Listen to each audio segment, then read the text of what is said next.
episode of Smith Boy Podcast. Podcast. Today is a special day for brother here. Brother, why is today a special day, brother? Well, let me tell you something. So I don't know the last Michigan podcast again for the game. I rewatched that.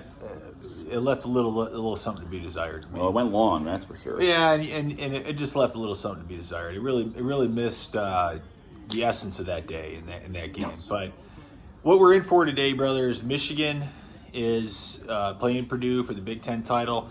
This could be their back-to-back Big Ten champions. This hasn't happened since 1991, 1992. Oh. Jesus Christ, brother. Yeah. So it's been 30 years, brother. It's been 30 years. Today is a big day. It's 30 years in the making, really. Hold on. We got 4th and 10. Yeah, so right now we're watching K-State and TCU, and brother is desperate for Kansas State to win this football game because if Kansas State does win this football game, that almost guarantees Alabama's going to be in the Final Four. 4th and 10 here for TCU. Boom! Boom! Oh, my God, he got it, too. I thought he was going to separate him from the ball. Yeah, I need, as an Alabama guy, Alabama's on the outside looking in. They're at number 6. USC lost last night to Utah, so that puts the number 5 team in position, which is Ohio State, to move up to 4 and get into the playoffs. So now, in order for Alabama to get in, to have a shot at getting in, it's not guaranteed that Alabama gets in if TCU loses, but I think it's a good bet. I think a one-loss TCU team is done. I think they're out. Yeah, I would agree with you, brother. So I think at that point, if TCU would drop out, and I think Ohio State would move to 3, and Alabama would move to 4. So as an Alabama guy, I need Kansas State to win. He took a shot, man. That being said, I'm going to be kind of glued to this here. And I know brother wants to get into a little pregame breakdown. Yeah, so let's just talk a little bit about Michigan. Now we got commercials, so we can get into it here. I look at this game tonight, 8 o'clock game, Indy. Michigan's been here before. They smacked the hell out of Iowa last year in this game after beating Ohio State. I view this game very similar to Michigan is battle-tested in this situation. Yeah, Purdue is not. I view that. I view Michigan coming into this game as really like a business trip almost. I think that even the Mozzie Smith stuff, I don't really think hampers this team too much. I think that you want to hit on that a little bit? Not really, because I don't think it matters. I mean, it doesn't. I guess it doesn't matter. I ain't even going down the rabbit hole and wasting the people's time. Well, he's playing, but I think it's pretty widely discussed that he shouldn't be. Whatever. For some reason he is, because he got caught with a felony charge against him for an unregistered weapon while he was speeding, I guess. Yeah. Which was back in October, like the first week of October that this happened, and they knew about it, and he's been playing ever since with no I think this type of repercussions. stuff is a common thing. Nah, I mean, I don't know. I think now why does he have it? That's another question to me. Like that's point really is he should probably not be playing because it's kind of like you shouldn't be playing while the investigation ensues. Yeah. But he is. So we can all be Monday morning quarterbacks, but at the end of the day, the facts of of today is that he's playing. So let's move on. Well, I mean, who cares? He's playing. So whatever I say, you say, don't matter. So. As far as watching the game tonight and planning, I think Michigan's defense is going to be pivotal on Charlie Jones. I think is this guy that receiver Purdue has. That's very a pretty good receiver. And excellent. Aiden O'Connell's pretty good quarterback. To me, the game is really going to be won by Michigan's defensive line putting pressure on this kid and really making him throw before he's ready, right? I mean, like that's really anytime you play a passing team, that's what it's all about. And then when I watch Michigan have the ball, not having Blake Corum, I'm not a fan. I don't like that. He had surgery. Yeah, he's got a torn meniscus. He's done for the year. Yeah, he's got a torn meniscus. But having Donovan Edwards. I'm comfortable with that. I think you're going to see a little bit of C.J. Stokes, though. I think you're going to see a little bit of Gash. I think you're going to see some other guys. And Edwards is going to share the ball. Because I don't think he's really like a 25 carry type of guy. Like Blake Corum could be a 25 carry type guy. I don't know. I bet I could see him getting 25 touches. I could see him getting 25 touches, but not 25 carries between the tackles like Blake Corum will get you. Yeah. So that's the whole big thing there. I think you see Michigan revert back to what they did most of the season versus what they did against Ohio State. I don't think you're going to see JJ slinging the ball 40 yards downfield this game. I think you're going to see a lot of Edwards. Like you were saying, Edwards being a big part of Michigan's season next year, I think you're going to see a lot of that tonight. I think you're going to see a lot of the offense roll through Edwards in the passing game. I think you're going to see him being out in the slot, him being a receiver.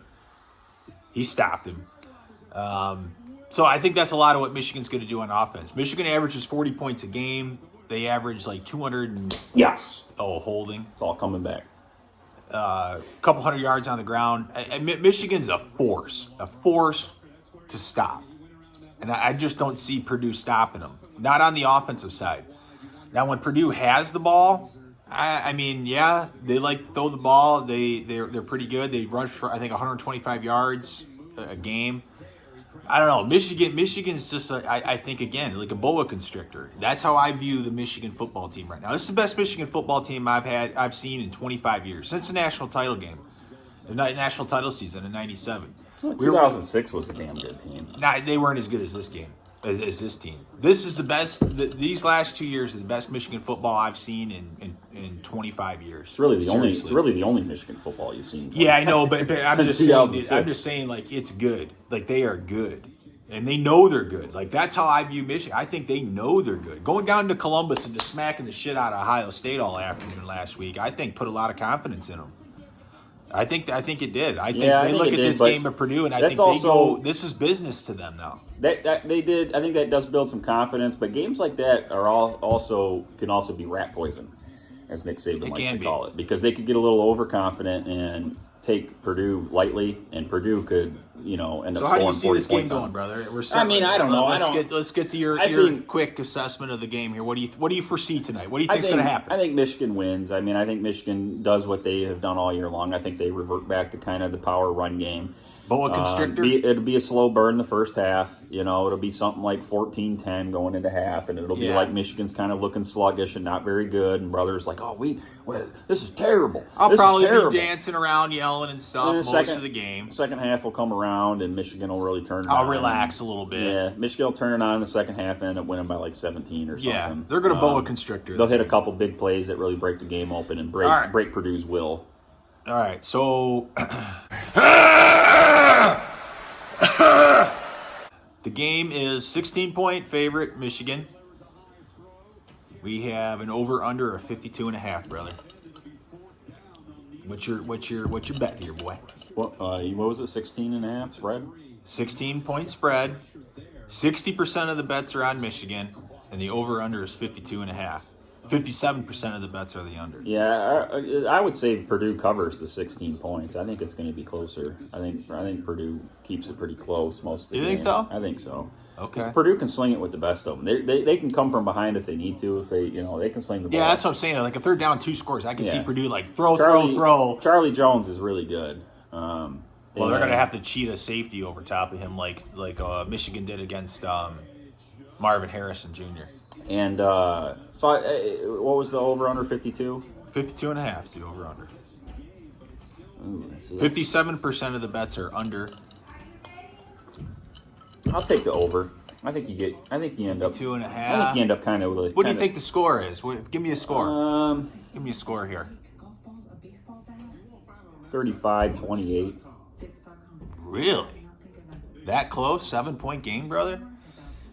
I could see 35. I'm going to say 42. Michigan always seems to score they like to score 40 points a game. That's Michigan's game. They average 39.8 points a game. Call it 40, whatever. I see 40-23. I think it's going to be a 17-point game. Okay. So I say over, and I say 17 points. I say they cover the spread. 42-23 seems like a good score to me. Now, what do you do if Michigan loses this game, brother? I'm not really. I'm upset in the sense that we're not back-to-back Big Ten title champions. But you gotta think you're still in the playoff. We're still in the playoff, and that makes me happy. But I feel like we lost a lot of our season though. And you could be ranked number 1 coming out of today too. Well, we're about ready to watch Georgia here in about 45 minutes. Because if you win and Georgia loses, you'll be 1, and Georgia will drop to, I don't know, 2, 3, 4, something. Yeah. Also, Georgia could win, and you could still be ranked number 1. If you take care of business handedly against Purdue, and Georgia looks ugly against LSU, I could see you leapfrogging. Well, let's talk about that in the college football playoff. Let's keep the Michigan one about 10, 12 minutes here. And so you've got 35-28 Michigan over. I've got 42-23 Michigan. Obviously over 2 of the 52.5 points. So I think it's going to be a happy night for the Maize and Blue, brother. I'm very excited. I never thought in my wildest dreams I would see back-to-back I keep calling back-to-back Big Ten champions.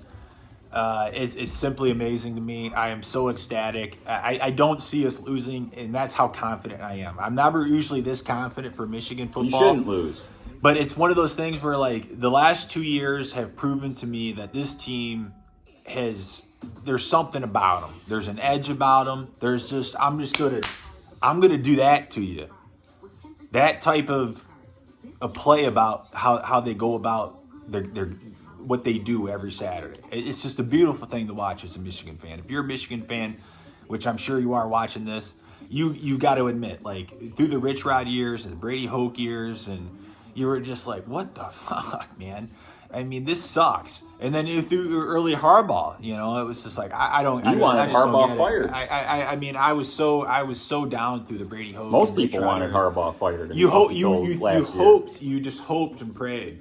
And then these last 2 years have just been a glorious time to be a Michigan fan, and this year in particular, it's time to get over the hump, though. Yeah, it's time to get over the hump. But this year in particular has been a beautiful, relaxing season to watch because every game has been the exact same.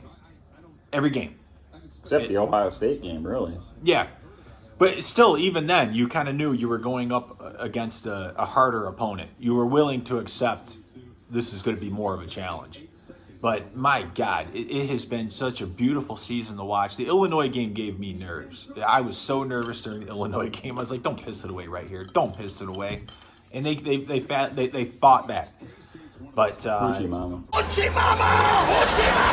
Yeah, I'm wrapping it up. But the Michigan State stuff, I really feel like this team is on a mission. They're on a quest. This team's on a quest. So we're going to fulfill that quest tonight and be Big Ten champs, and we're going to be back-to-back Big Ten champs, and then we're going to go on and see what fate plays in the college football playoffs, brother. That's all you can do. All right. Yeah. Till then, Smith boys, see it out.